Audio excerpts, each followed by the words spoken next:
ಆಸ್ತಿಯನ್ನು ನುಡುತ್ತಿರುವ brushing company ಮಾಲೀಕರಿಗೆ ಧಿಕ್ಕಾರ.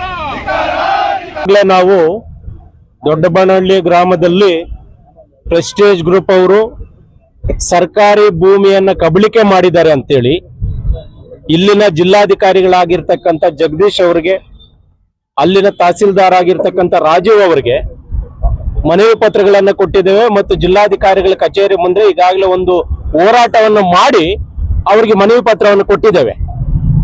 ಆದ್ರೆ ಸರ್ಕಾರಿ ಭೂಮಿಯನ್ನ ರಕ್ಷಿಸಬೇಕಾಗಿರ್ತಕ್ಕಂಥ ಅಧಿಕಾರಿಗಳೇ ಭಕ್ಷಕರ ಪರವಾಗಿ ನಿಂತಿದ್ದಾರೆ. ಇವತ್ತು ಕನಿಷ್ಠ ಸಂಘಟನೆಯವರಿಗೆ ಮತ್ತು ಸಾರ್ವಜನಿಕರಿಗೆ ಸರ್ಕಾರಿ ಭೂಮಿ ಮೇಲೆ ಇರ್ತಕ್ಕಂಥ ಕಾಳಜಿನೂ ಇವ್ರಿಗಿಲ್ಲ ಅಂತ ಹೇಳಿದ್ರೆ ಇವರು ಒಬ್ಬ IAS ಆಗಿ KS ಆಗಿ ಕೆಲಸ ಮಾಡೋದಕ್ಕೆ ಅನರ್ಹರು ಅಂತ ಹೇಳೋದಕ್ಕೆ ನಾನು ಇವತ್ತು ಇಷ್ಟಪಡ್ತಾ ಇದ್ದೇನೆ. ನಿಮ್ಮ ಕೆಲಸ ಏನು?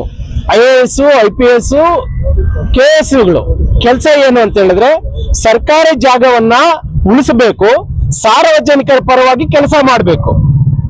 ನೀವು ಉಳ್ಳವರ ಪರವಾಗಿ ಪ್ರೆಸ್ಟೇಜ್ ಗ್ರೂಪ್ ಅವ್ರ ಪರವಾಗಿ ಕೆಲಸ ಮಾಡ್ತಾ ಇದ್ದೀರಾ ಅಂತ ಹೇಳಿದ್ರೆ ಪ್ರೆಸ್ಟೇಜ್ ಗ್ರೂಪ್ ಕಡೆಯಿಂದ ನಿಮಗೆ ಸೇರಿರ್ತಕ್ಕಂಥ ಕಪ್ಪ ಏನಿದೆ ಅದ್ರ ವಿವರವನ್ನು ಸಹ ನಮ್ಗೆ ಹೇಳ್ಬೇಕಾಗುತ್ತೆ. ಇವತ್ತು ಯಾಕೆ ನೀವು ಮೌನವಾಗಿದ್ದೀರಿ? ಇಷ್ಟು ದಿನಗಳ ಕಾಲ ನಾವು 2 ತಿಂಗಳ ಹಿಂದೆ ನಾವು ಜಿಲ್ಲಾಧಿಕಾರಿಗಳ ಕಚೇರಿ ಮುಂದೆ ಪ್ರತಿಭಟನೆ ಮಾಡಿ ಅವ್ರಿಗೆ ಮನವಿ ಪತ್ರ ಕೊಟ್ಟಿದ್ದೇವೆ. ತಮಾಷೆ ಏನು ಅಂತ ಹೇಳಿದ್ರೆ 5ನೇ ತಾರೀಕು ಅವ್ರು ನೋಟಿಸ್ ಕೊಟ್ಟಿದ್ರೆ ಈಗ 2ನೇ ಹಂತದ ಪ್ರತಿಭಟನೆ ಮಾಡ್ತಾ ಇದ್ದೀವಿ ಅಂತ ಗೊತ್ತಾದ್ಮೇಲೆ ಮಲ್ಲ ಜಿಲ್ಲಾಧಿಕಾರಿಗಳು 5ನೇ ತಾರೀಕು ಪ್ರೆಸ್ಟೀಜ್ ಗ್ರೂಪ್ ಅವ್ರಿಗೆ ನೋಟಿಸ್ ಕೊಟ್ಟು ನಮ್ಗೆ ಕಳಿಸಿದ್ದಾರೆ, ನಾವು ನೋಟಿಸ್ ಕೊಟ್ಟಿದ್ದೀವಿ ಅಂತ. ಇದೇನಾ ನಿಮ್ ನೋಟಿಸ್ ಕೊಡೋ ಕೆಲಸನ ನಿಮ್ಗೆ? ಅವ್ರಿಗೆ ಡಾಕ್ಯುಮೆಂಟ್ ಮಾಡ್ಕೊಡೋದು ನೀವು, ಲೈಸೆನ್ಸ್ ಕೊಡೋದು ನೀವು, ಜಾಗವನ್ನ ಗುರ್ತಿಸ್ಕೊಡೋದು ನೀವು. ಅವ್ರು ಎಷ್ಟು ಜಾಗದ ಗುರ್ತಿಸ್ಕೊಟ್ಟಿದ್ದೀರಿ, ಎಷ್ಟು ಲೈಸೆನ್ಸ್ ಕೊಟ್ಟಿದ್ದೀರಿ, ಯಾವ ವಿಧವಾದಂತ ಬಿಲ್ಡಿಂಗ್ ಕಟ್ಟಬೇಕು ಅಂತ ಹೇಳ್ಬಿಟ್ಟು ಪ್ಲಾನ್ ಇರುತ್ತೆ, ಅದನ್ನೆಲ್ಲ ಮಾಡ್ಕೊಡೋದು ನೀವು. ನಿಮಗ್ ಗೊತ್ತಿಲ್ವಾ ಅಲ್ಲಿ ಸರ್ಕಾರಿ ಭೂಮಿ ಕಬಳಿಕೆ ಆಗಿದೆ ಅಂತ ಹೇಳ್ಬಿಟ್ಟು ನಾವ್ ಹೇಳ್ಕೊಡ್ಬೇಕಾ ನಿಮ್ಗೆ?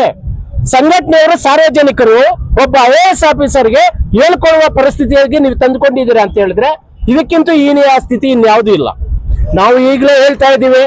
ಇವತ್ತು ಆಕ್ಚುಲಿ ನಾವು ಮೊನ್ನೆ ಕಂದಾಯ ಸಚಿವರು ಮನೆ ಮುತ್ತಿಗೆ ಕಾರ್ಯಕ್ರಮ ಇತ್ತು, ಅವರ ಅನುಪಸ್ಥಿತಿ ಇರೋದ್ರಿಂದ ನಾವು ಇವತ್ತು ಫ್ರೀಡಂ ಪಾರ್ಕ್ ಅಲ್ಲಿ ಸಾಂಕೇತಿಕವಾಗಿ ಮಾಡ್ತಾ ಇದ್ದೇವೆ.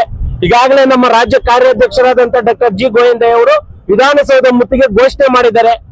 ವಿಧಾನಸೌಧ ಮುತ್ತಿಗೆ ಘೋಷಣೆಗೂ ಮುಂಚೆ, ವಿಧಾನಸೌಧ ಮುತ್ತಿಗೆ ಹಾಕೋಕ್ಕೂ ಮುಂಚೆ ನಾವು ಈಗಾಗಲೇ ಪ್ರೋಗ್ರಾಮ್, ಇವತ್ತು ಇದ್ದಿದ್ದ ಪ್ರೋಗ್ರಾಮ್ ಅನ್ನ ಮತ್ತೆ ಇನ್ನೊಂದು ವಾರದಲ್ಲಿ ಮಾನ್ಯ ಕಂದಾಯ ಸಚಿವರ ಮನೆಗೆ ಮುತ್ತಿಗೆ ಹಾಕೋದ್ರ ಮೂಲಕ 3ನೇ ಹಂತದ ಹೋರಾಟ ಮಾಡ್ತೇವೆ. ಆ ಹೋರಾಟಕ್ಕೂ ನೀವು ಮಣಿಲಿಲ್ಲ ಅಂತ ಹೇಳಿದ್ರೆ ಎಲ್ಲರೂ ಸೇರಿ ಸಮತಾ ಸೈನಿಕ ದಳದೊಟ್ಟಿಗೆ ಬರುವಂತಹ ಎಲ್ಲಾ ಸಂಘಟನೆಯವರು ಏನು ಇಡೀ ರಾಜ್ಯದಲ್ಲಿ ಪ್ರೆಸ್ಟೀಜ್ ಗ್ರೂಪ್ ಇಂದ ಏನು ಅವ್ರು ಕಟ್ತಾ ಇರ್ತಕ್ಕಂಥ ಮಾಲೀಕರಿಂದ ಬಹಳಷ್ಟು ಜನ ನೊಂದೋಗಿದ್ದಾರೆ, ಅವ್ರನ್ನೆಲ್ಲ ಸೇರಿಸ್ಕೊಂಡು ನಾವು ವಿಧಾನಸೌಧ ಮುತ್ತಿಗೆ ಹಾಕೋದಕ್ಕೆ ನಾವು ತಯಾರಾಗ್ತೇವೆ. ಅಷ್ಟಕ್ಕೆ ದಯವಿಟ್ಟು ಸರ್ಕಾರದವ್ರು ತರಿಸ್ಕೊಳಕ್ ಹೋಗ್ಬೇಡಿ. ಮೊನ್ನೆ ಕಂದಾಯ ಸಚಿವರು ಒಳ್ಳೆಯವರಿದ್ದೀರಿ, ದಯವಿಟ್ಟು ನೀವು ಇದರ ಬಗ್ಗೆ ಕಾನೂನು ರೀತಿಯಲ್ಲಿ ಕಾಳಜಿ ವಹಿಸಿ.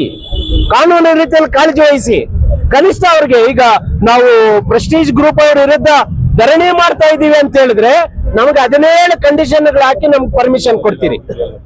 ಕಂಡೀಷನ್ ಹಾಕಿ ನಮ್ಗೆ ಪರ್ಮಿಷನ್ ಕೊಡ್ತೀರಿ. ಸರ್ಕಾರಿ ಭೂಮಿ ಕಬಳಿಕೆ ಮಾಡಿದ್ದಾರೆ ಅಂತ ಹೇಳಿದ್ರೆ ಅವ್ರನ್ನ ಸುಮ್ಮನೆ ಬಿಟ್ಬಿಟ್ಟಿದ್ದಾರೆ ಅಂತ ಹೇಳಿದ್ರೆ ಇದಕ್ಕಿಂತಲೂ ಏನೇ ಸ್ಥಿತಿ ಇನ್ಯಾವುದೂ ಇಲ್ಲ. ಸರ್ಕಾರಕ್ಕೆ ಕೆಟ್ಟ ಹೆಸರು ಬರೋದು ಬೇಡ, ಅರ್ಥ ಮಾಡ್ಕೊಳ್ಳಿ. ಈಗಾಗಲೇ ಸರ್ಕಾರದ ವಿರುದ್ಧ ದಂಗೆ ಹೇಳ್ತಾ ಇದ್ದಾರೆ ಜನ. ಪ್ರೆಸ್ಟೀಜ್ ಗ್ರೂಪ್ಗೆ ನೀವೇನಾದ್ರೂ ಸಪೋರ್ಟ್ ಮಾಡಿದ್ರೆ ನೇರವಾಗಿ ನಾವು ಕಂದಾಯ ಸಚಿವರನ್ನೇ ಟಾರ್ಗೆಟ್ ಮಾಡ್ಬೇಕಾಗುತ್ತೆ, ಮುಖ್ಯಮಂತ್ರಿಗಳನ್ನ ಟಾರ್ಗೆಟ್ ಮಾಡ್ಬೇಕಾಗುತ್ತೆ ಅಂತ ಹೇಳೋದಕ್ಕೆ ಈ ಮೂಲಕ ಇಷ್ಟಪಡ್ತಾ ಇದ್ದೇನೆ. ಸಮತಾ ಸೈನಿಕ ದಳದ ವತಿಯಿಂದ ಇವತ್ತು 2ನೇ ಹಂತದ ಹೋರಾಟ ಇವತ್ತು ಬಹಳ ಯಶಸ್ವಿಯಾಗಿ ನಡೆದಿದೆ. ಈ ಕಾರ್ಯಕ್ರಮಕ್ಕೆ ಬಂದಿರತಕ್ಕಂಥ ಎಲ್ರಿಗೂ ಧನ್ಯವಾದಗಳು ಹೇಳ್ತಾ, ನಿಮಗೂ ಧನ್ಯವಾದಗಳು ಹೇಳ್ತಾ ನನ್ನ ಮಾತಿಗೆ ವಿರಾಮ ಹೇಳ್ತಾ ಇದ್ದೀನಿ. ಜೈ ಭೀಮ್, ಜೈ ಭಾರತ್.